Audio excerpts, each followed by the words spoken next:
মৃত মানুষের বিরুদ্ধে ওয়ারেন্ট হয় আমরা শুনি নাই। বাংলাদেশের মানুষের কাছে এই বিচার থাকলো আমরা বাসা হারিয়ে ফেলেছি।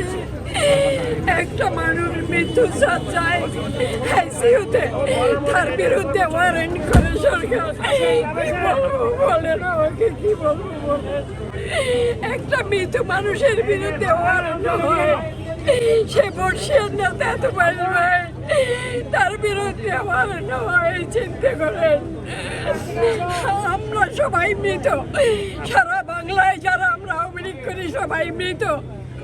আপনারা দেখতে পাচ্ছেন একের পর এক জেলখানার অন্তরায় কিভাবে আমাদেরকে হত্যা করছে, আমাদের সন্তানদেরকে হত্যা করছে, আমাদের নারীদেরকে হত্যা করছে, ধর্ষণ করছে।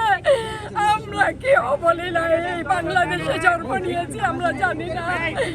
আজকে বঙ্গবন্ধুর একজন উত্তরসূরি তোফায়েল ভাইয়ের বিরুদ্ধে ওয়ারেন্ট হয়, মৃত মানুষের বিরুদ্ধে ওয়ারেন্ট হয় আমরা শুনি নাই। বাংলাদেশের মানুষের কাছে এই বিচার থাকলো আমার বলার কিছু নাই। শুধু তোফায়েল ভাই না, আমাদের যারা আজকে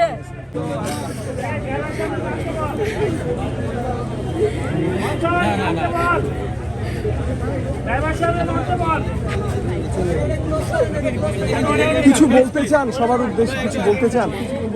কিছু বলতে চান? কি বলবো বলেন, আমরা কি বলবো?